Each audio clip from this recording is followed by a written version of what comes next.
About a year and a half ago, I released a video called Live Play-by-Post, an alternative way to play TTRPGs that I personally prefer.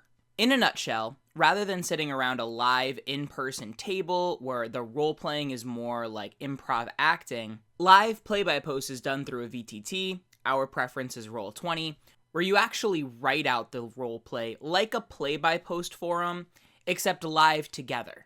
Which, for my group, helped them break through a lot of the discomfort of in-person role-playing and really be able to deliver a lot more creative sincerity to the story we were creating together. That being said, I have a follow-up to an even more specific alternative way to play TTRPGs that I've personally fallen in love with. Hi, I'm John. This is Dragon Mind, where we discover our best selves through gaming, and today we're unpacking journal gaming and its benefits. Let's get into it.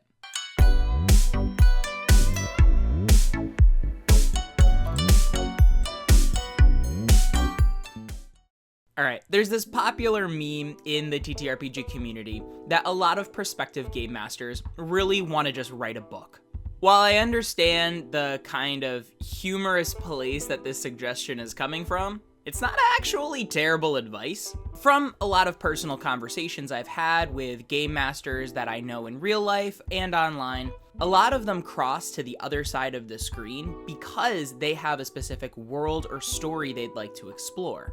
Of course, one form this could take, that a lot of us are familiar with, is railroading, where a GM has such a particular idea of where they want the story to go, they basically force their players down a specific line. One of the most common pieces of advice you'll find for new game masters is to be flexible, and remember that the game is a collaboration between the game master and the players.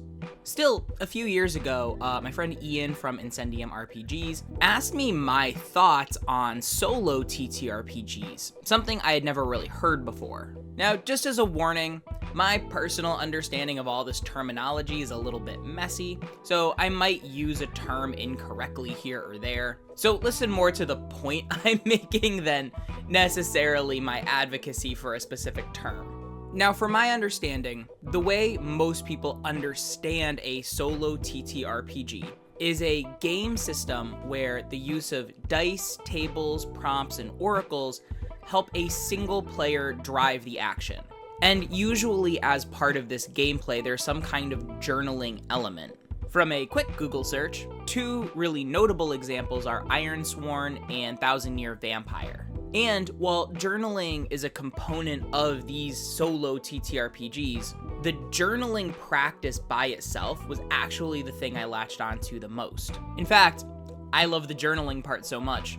I'll often play games that aren't meant to be solo games, like Dungeons & Dragons, Pathfinder, or Rel's game Distal, and I've done journal games with those with a full party, with me playing both the game master and all the player characters. It's a real similar feeling to, when you have a bunch of Magic the Gathering cards, you just kind of play two decks against each other by yourself. The difference is with TTRPGs, you're seeing where a story goes. And it's a story you can read back on after the fact, and one that you can catalog for future reference. For games like D&D, I usually just take one of the published adventures I've collected over the years. I build 4 player characters to whatever the adventure's recommendations are, and I just use the events of the adventure to drive the plot for me, and make player character decisions based on what I would find interesting at the moment. Now, having dabbled in a little bit of short story / novel writing, I will say the benefit to a journal game is that there is a game system there to help structure the action. A lot of what amateur writers come up against is kind of the blank page syndrome, where you just are kind of stuck on where to go next, and you just end up doing a bunch of trial and error to try to figure it out. The nice thing about having a game system is the dice and a lot of what's pre-written for you is doing a lot of the creative heavy lifting. So you're more working off of something pre-established rather than trying to come up with everything by yourself. Now, before moving on, I want to acknowledge that this is definitely not going to be for everybody. In fact, with live play-by-post gaming, there have been a few individuals I've come across that just can't do it. Writing as a medium for gameplay just feels just as awkward as a lot of in-person improv acting role-playing does for a lot of my other players. In addition, a lot of people just love playing TTRPGs, not because they love TTRPGs, but because it's another social vehicle for them and their friends. So this whole idea of just play by yourself for yourself kind of defeats the purpose. For me specifically, I love the games, their systems, the rules, the kind of stories they tell so much. The few times that my availability overlaps with my players doesn't quite scratch the itch in the same way. And I find that journal gaming has these 3 solid benefits over any other style of game that I've played so far. Number 1, like I just alluded to, it completely circumvents any scheduling obstacles. Now, this is a topic I'll probably dive into in the future, but for now I'm going to touch on it. When I game master, I make a lot of my decisions based on the read I get of the real world people at the table.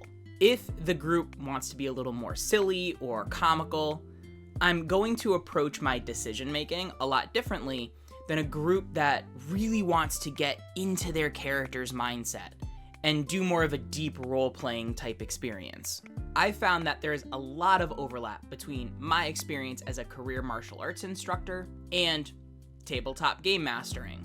And so when I'm game mastering for a group of people, whether it's online or at a live table, I chunk the information very specifically so that it's easily digested and memorized by the players. For example, I will never end a session in the middle of a combat encounter because the emotional continuity of the players when they started that encounter versus when they come back is going to be completely different. Every time I've tried to implement it or watched another GM try to implement it, the result is way worse than timing it so that the entire combat encounter can happen within a single session. Journal gaming? Nah, I'm the only one to worry about. I'm just doing this for me. I don't have to worry about anybody else's understanding or whether I'm communicating things properly.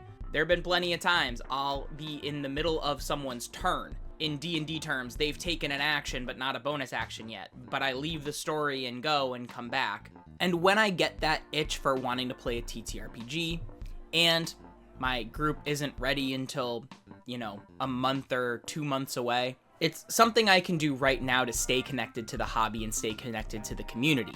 Benefit number 2, I found journal gaming lacks creative compromise. Even with the journal gaming I've done over the past few years.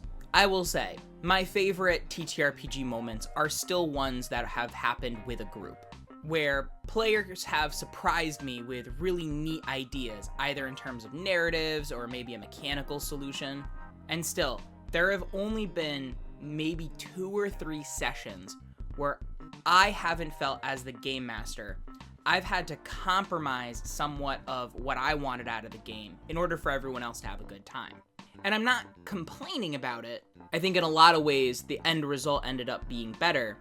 But for example, maybe there was a session where I was trying to hit more of a dramatic tone and the players just wanted to make a joke out of the villain. So I relented and I would make the villain insecure instead of threatening or something like that. But when I sit down to do a journal game, I get to set whatever tone I want because it's just for me. So it ends up, from a creative perspective, being really satisfying to be able to just write and just play the way I want to play without having to worry about anyone else. Recently, Jackson from TTRPGs released this awesome video on safety tools. I highly recommend people go check it out. One of the things he went over were things like having a movie rating for your game, like PG-13 is more Lord of the Rings action, whereas an R-rated, mature campaign is gonna look a little different. Again, there are certain games I think I would be uncomfortable to run with a group, particularly my group of players.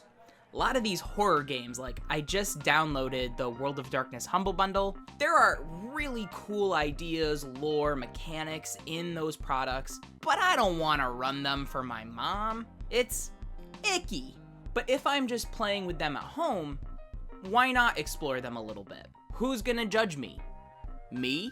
Whereas running them for a group, I feel like I'd be walking on eggshells and spending more time worried about the safety tools than just enjoying the game. From a journal gaming perspective, I get to choose what happens, and I get to choose what I'm comfortable and uncomfortable with. Which segues me into the third and final benefit. Journal gaming is a fast way to experience a wide swath of different TTRPG products. The longer I stay in the TTRPG community, the more curious I get about alternative settings, like Savage Worlds, or Vampire the Masquerade, Call of Cthulhu, Powered by the Apocalypse. You can name a whole bunch, I'm sure. Again, coming from a teaching background, one of my issues that other content creators kind of dismiss is the fact that not everybody can just sit down weekly for a game. Not everyone just has that availability. I certainly don't.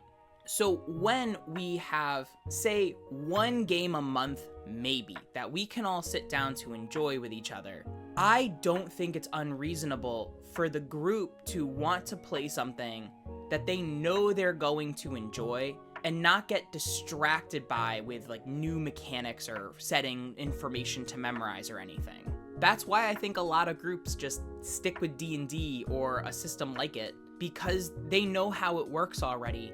So they have an easier time just enjoying the experience for what it is, instead of having to interrupt their emotional immersion with cognitively processing different mechanics, dice, what have you.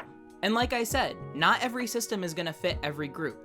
I tried playtesting Pathfinder 2nd Edition. Wasn't a good fit for my group.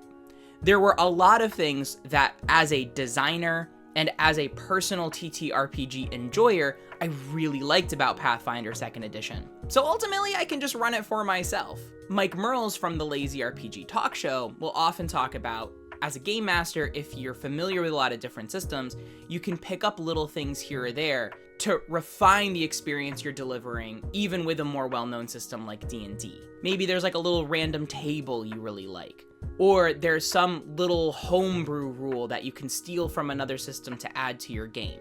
For me, I'm just curious to try out a lot of these different systems, and journal gaming, I feel, is going to be the fastest way to get an impression that I can decide if it's worth bringing to my table, or at the very least, picking up some ideas that I can then integrate into my regular games. And this is my segue into my final idea. I want to start a video series of my impressions of different systems. The first one I've already played through, but I haven't really crystallized my ideas yet, which would be Rel's TTRPG Distal.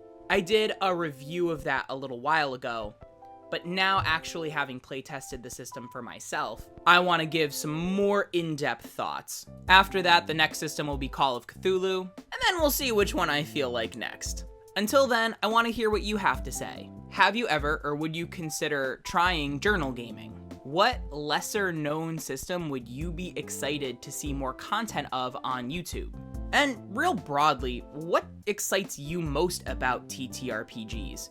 Is it the real world social connection, the world building, the design, the mechanics? Let me know in the comments down below. Have an awesome day, and remember, your story matters. Bye-bye now.